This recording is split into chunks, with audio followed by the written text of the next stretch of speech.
Ada sebuah keluarga kecil yang hidup bahagia.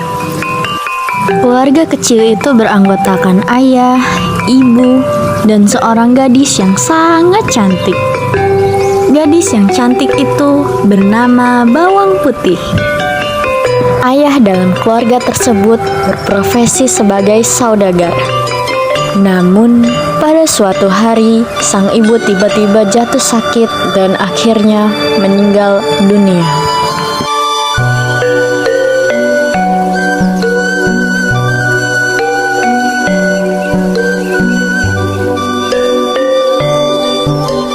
Karena sang ayah tidak tega melihat Bawang Putih sendirian di rumah, akhirnya sang ayah memutuskan untuk menikahi seorang janda.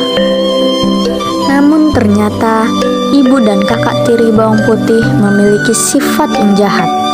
Mereka bersikap baik pada Bawang Putih hanya ketika ayahnya ada bersamanya. Ketika ayahnya pergi berdagang, mereka menyuruh Bawang Putih mengerjakan segala pekerjaan rumah seperti seorang pembantu. Ternyata kemalangan Bawang Putih belum berhenti sampai di situ. Selang beberapa waktu, ayah Bawang Putih juga jatuh sakit dan akhirnya meninggal dunia. Kini, ibu tiri dan bawang merah bersikap semakin jahat pada Bawang Putih. Sampai di suatu pagi, ketika Bawang Putih mencuci di sungai, tanpa disadari salah satu selendang kesayangan bawang merah hanyut. Ketika sampai rumah, Bawang merah memarahi Bawang Putih karena selendangnya tak dia temukan. Ibu Bawang merah pun menyuruh Bawang Putih untuk mencari selendang itu dan tidak boleh pulang sebelum menemukannya. Akhirnya, Bawang Putih menyusuri sungai untuk mencari selendang itu.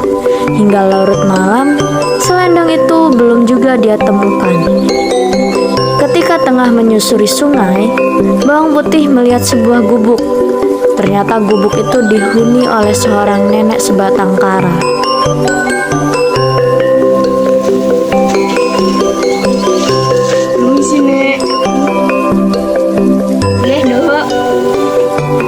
Nenek itu cukup baik hati. Dia mempersilahkan Bawang Putih untuk menginap. Nenek itu juga menanyakan perihal tentang Bawang Putih dan bagaimana dia sampai di tempat itu.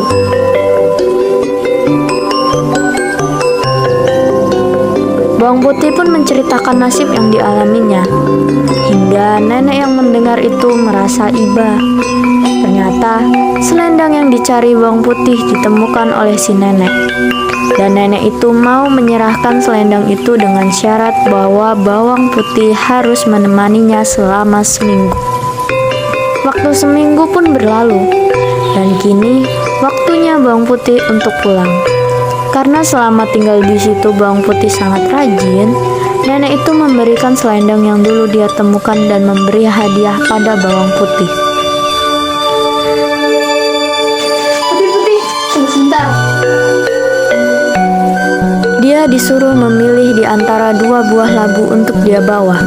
Awalnya Bawang Putih ingin menolak.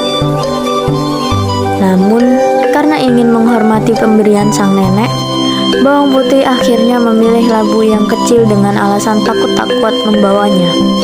Dan nenek itu hanya tersenyum mendengar alasan itu. Setelah itu, Bawang Putih pun segera pulang dan menyerahkan selendang itu kepada Bawang Merah. Lalu, Bawang Putih pun segera ke dapur untuk mengambil pisau dan membelah labu tersebut.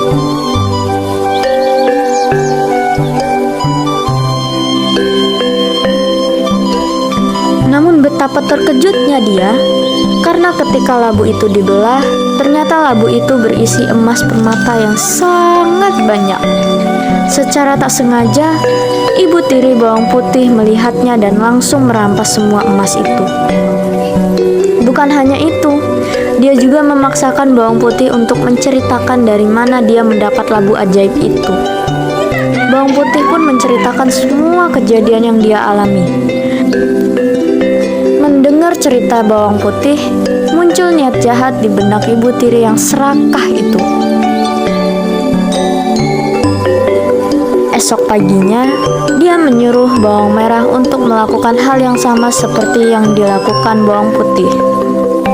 Singkat cerita, bawang merah pun mengikuti saran ibunya untuk melakukan hal yang sama seperti yang dilakukan bawang putih. Ia pun langsung pergi menuju ke gubuk yang dihuni oleh nenek sebatang kara itu. Beberapa saat kemudian, akhirnya bawang merah pun sampai di gubuk sang nenek. Sesuai dengan instruksi dari ibunya, bawang merah melakukan semua pekerjaan yang dilakukan oleh bawang putih, meskipun bawang merah merasa terpaksa untuk melakukannya. Sang nenek pun tahu, karena bawang merah hanya ingin mengincar labunya saja. Hari berlalu, tak terasa seminggu pun telah usai. Akhirnya, bawang merah pun memutuskan untuk meminta labu kepada sang nenek. Nek merah sudah selesai, mana labunya? Ini merah, kau pilih saja, ada yang besar, ada yang kecil. Tanpa pikir panjang, dia langsung mengambil labu yang besar dan segera berlari pulang tanpa mengucapkan terima kasih.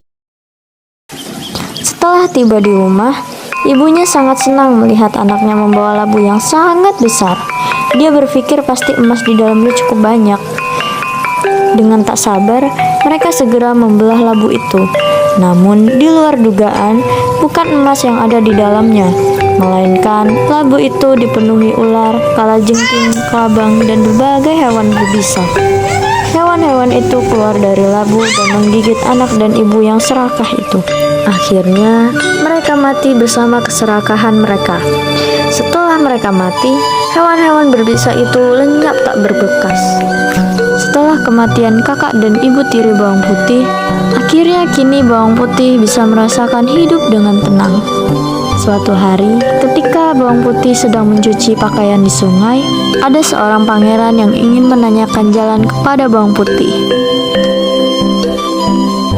Dengan ramahnya, bawang putih pun memberitahukan jalan kepada sang pangeran.